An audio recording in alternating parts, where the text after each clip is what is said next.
Good morning, everyone. Okay, so it's been a couple of months since I put out a video. I'm sorry about that. This channel is really just for me, and for me to keep track of what I've promised myself, pretty much. Keep track of my goals, keep track of what I'm doing. Anyway, um, to, I'm talking about today's budget. The budget for March. My budget has been going pretty good, except, this month I had to buy a bed because my bed is just, I don't know, it got a big sunk spot in it and I had to get rid of it.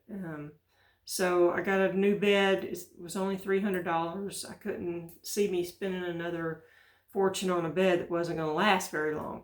It's working out pretty good. Well, then my computer quit working, so I had to have some work done on that. Got that fixed. It wasn't that expensive, but then I found out my network modem router was outdated or whatever the Geek Squad said, so I had to get that.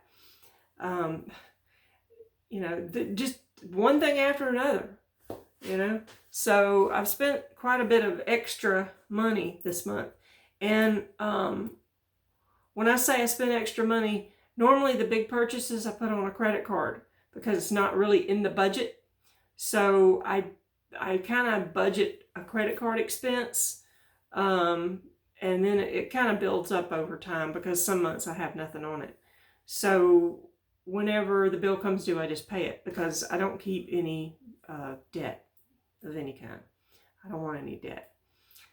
Being debt-free is really a freeing thing. I have a pretty good job and I only work 32 hours a week. I do the absolute minimum to get my benefits because in the gap years from the late 50s to the time you get Social Security or you get Medicare is kind of a gap time where you don't have health insurance and you got to find a way to kind of get it together. There's, the ACA, but that's over. It's just not. If you can get anything else, it's better too. I'm just going to leave it there. And today, with inflation going up, gas prices went astronomical. I mean, I went by a gas station a few days ago and it was $4.29 a gallon. I know in other parts of the country it's way more than that. Anyway, I had set a budget of for gas at $150 a month because, over the years I used to work 5 days a week and a couple of years, I had a motorcycle and that kind of thing. So not a week, a month. $150 a month. Let me make that clear.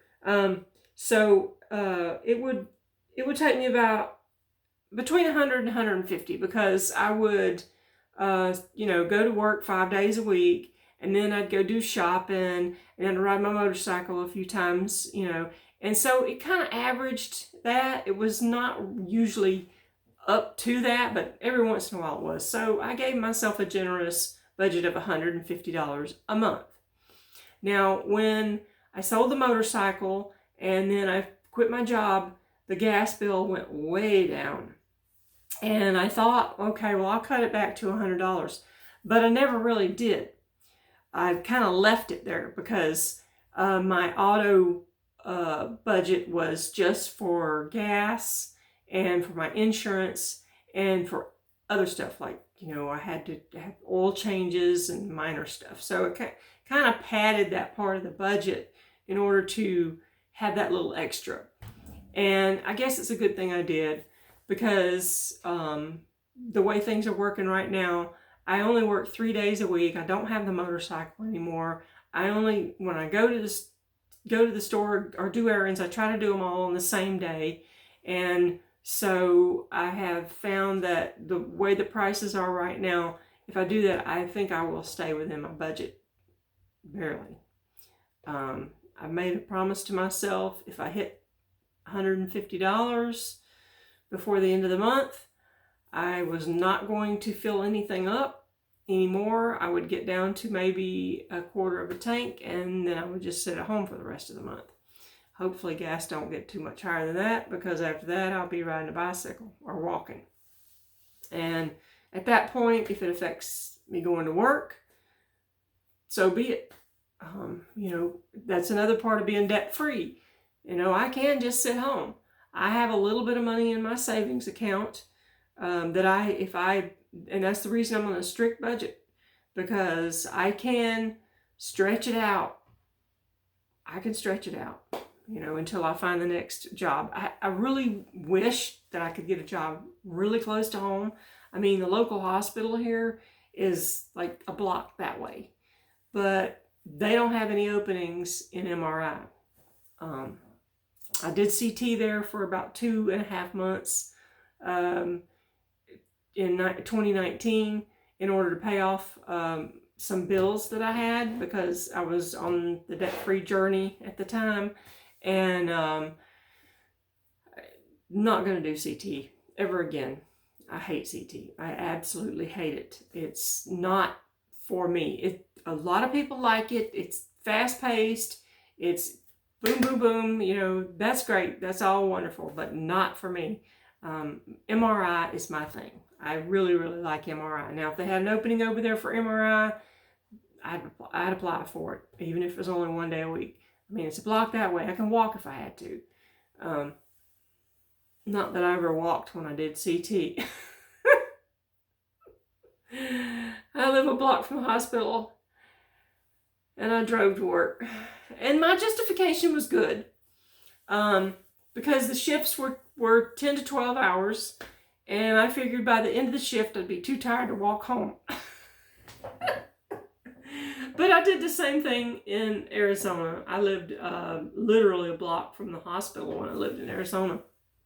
And but I worked the evening shift, so when I got off work there, it was like midnight. So you don't want to be walking around downtown Phoenix at midnight. People think you're, doing other things. So yeah. Anyway, I got off topic. What was I talking about? Inflation. Work, gas, food. Okay. So the price of gas went up. I've cut my budget. I kept I kept the gas budget about the same. My electricity went way up. So I had to do a whole bunch of stuff to get that back down. I'm telling you, the price of electricity, I don't know, all these companies are making millions and millions of dollars in profits that they're giving back to their shareholders, and we're getting nothing. It's all I'm saying about that, because I'm going to a protest next week on it.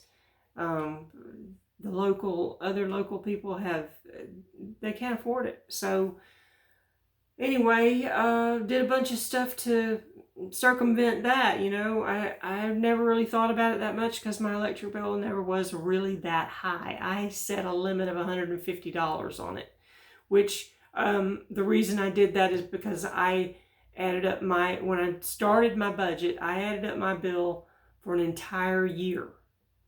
And then I averaged it. And the average for my bill for an entire year was about $125.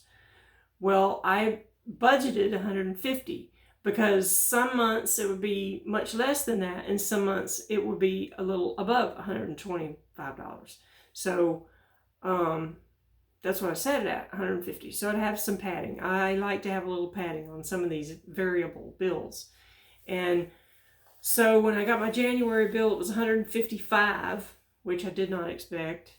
And then when I got my February bill, it was $168, which compared to a bunch of people around here is really good, because my son's electric bill was $600, and he don't live in no big fancy house. And so I tracked a lot of stuff to find out what is using the power. Well, the number one thing is emergency heat on your heater. Most heaters have what they call heat strips, and they only come on when you need emergency heat. And it doesn't mean that you're having an emergency and there's an emergency button. It means that if you put the heat on say it's 65 degrees in your house and you put the heat on 70, the heat strips are going to come on and it's going to ramp up, blowing out more heat to get it to your temperature faster.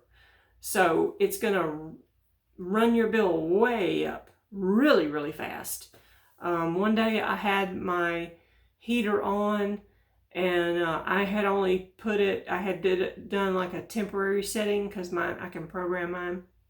I did a temporary setting of like 1 degree over what the ambient temperature was. And so a little bit later, I heard it change. And, you know, it didn't register right away. It took me maybe 15, 20 minutes to figure out what was going on. Well, it went from the temporary setting back to what I had programmed before, which it jumped it up quite a bit. And the emergency heat came on. So I figured out what was going on. I turned it off. I just turned it completely off. And I checked my meter. And in that 15 to 20 minutes, I had used about 5 kilowatt hours. That was just sickening because, I mean, if you know how much electricity costs to use that much power in just 20 minutes, you know, it's devastating because, you know, having a bill of $168 about choked me. I could not imagine having one for $600. That did happen to me several years ago. I was living in a house in downtown Pensacola that was 100 years old. You know, no insulation, old windows, all that. And I had an electric bill that was $600 one month, and I moved.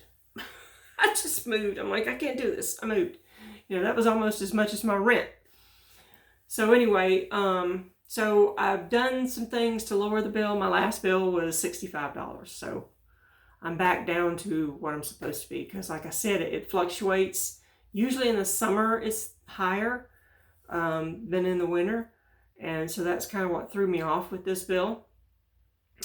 So hopefully in the summer it won't go astronomical. There's no thing on the air conditioner that shoots it through the roof. It just will run a lot more. And so the bill will go up. And I just can't function, you know, in the heat. I can, you know, sit in the house and do stuff, but I can't sleep that way. It just won't work. I've tried to, and, you know, when it's hot, I just can't sleep. So anyway, so that's what's going on with my budget. I really haven't had any other variables besides having to spend money on the bed and that kind of stuff. And that kind of stuff, I just put it on the credit card. And then the next month I pay it off because, like I said, I pad my variable expenses so that they carry over from month to month extra. And then I have the money to pay the big ones or, you know, pay extra. Like this month, my electric bill, $65. So, you know, I've got quite a bit left over from that to put to something else. My food budget, I have cut way back. You know, I went to the doctor, I've got high blood pressure, so I've had to cut out the sodium. And that's been a real eye-opener because, you know, for several years I was vegan. I did really well, and then I just kind of went off the rails. Gained weight, ate junk, you know, back to bad habits. So I'm trying to straighten all that out, and that's cut my food budget quite a bit. You know, originally way back when I started my debt-free journey and I did a budget, I was spending about $500 a month on food. But a lot of it was eating out and junk food. So I cut it back to $400 a month, and then I cut it back even more, and now I'm right about at $200 a month. But with inflation, you know, it may go up again. I don't know. I hope not. Anyway, and to round this all out, I'm just going to say that for the month of March, hopefully by the end of this month, my budget won't be busted anymore because I really can't afford to spend too much more. I did say that I'm debt-free, so that helps me. I know there's a lot of people that are not debt free that struggle with their bills, like credit cards and mortgage or rent or consumer debt. And the only thing I can tell you is that if you can possibly do it, pay extra. Just pay extra on whatever you can pay extra on and get out of the debt, because the debt is what gets you.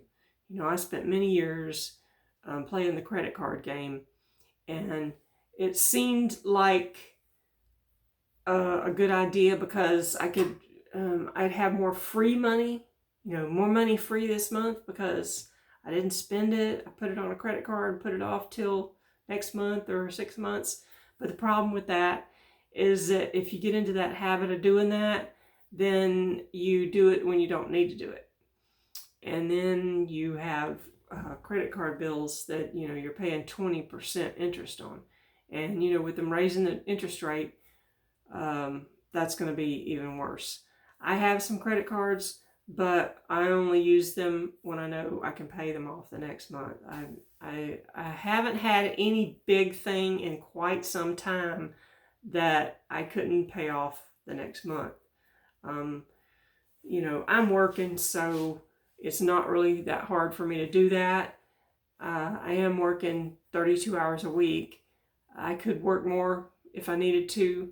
I don't want to because the stress really, it really does things to my body. At the age where I can't do all that crap that younger people can do. And some people my age can do it, and more power to them, but I just can't. The stress got to be too much for me, so I'm doing 3 days a week. And, you know, I'm really at the max with 3 days a week because the 2 days a week goes easy breezy, and then the third day, I'm really second guessing my choices because that third day I'm stressed. And there's really no reason for it. The work's not that hard. I mean, I've been doing MRIs for over 18 years, so the work's not that hard. It's just, I don't know.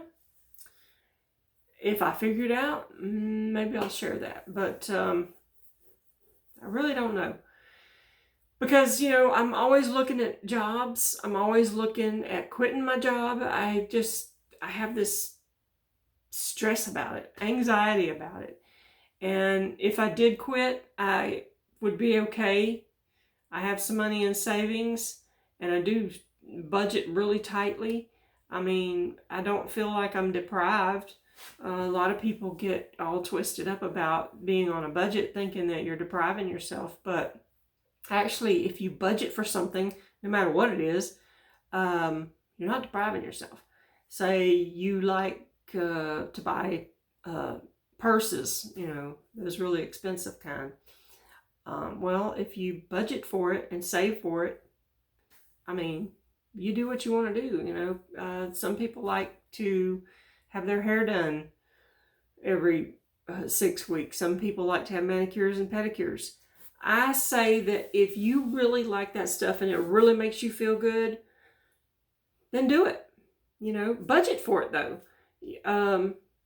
Don't use your credit card to do all this stuff and then be stuck on down the line in a situation where you're going to be homeless because you spent your money on frivolous shit. You know, you can't, I know we live in America, but we don't have the right to be on, you know, living up to the standard of the Joneses every single day. You really have to work for what you get. I have sacrificed a lot in my life, and I've also spent a lot of money in my life. And I have no problem with budgeting. If I want something really bad, like this bed, my bed started doing this sinking thing, I would say December, January, somewhere in there that I noticed. I think it was December I noticed it. I just bought the bed a couple weeks ago. You know, it's been 3 to 4 months. And I budgeted for it. I planned for it. I saved for it. It didn't take me that long because I knew what I needed to do to get it. Same thing with my computer and my modem router. I've been putting off getting a new modem router for a long time. I'm talking years, because I figure if it ain't broke, don't fix it. But like I said, I pad a lot of my other budgeted things in order to save money for other things. I have I have a couple of savings accounts, and one of them is like a appliance replacement account. And that money is there to replace any of my appliances or anything really in my house that needs to be replaced. Bed needed to be replaced. Had to replace the bed. The modem router needed to be replaced. I can't operate on no modem router. I have to have internet. And, we don't have free internet around my neighborhood. I don't know if there's any place in the United States that does. I know in Canada there's lots of places you can have free internet. They have those little things on the streets, that give you free internet. Here, that's not the way it works. So, I live on a budget, but I don't feel like I am suffering for it. I'm debt free.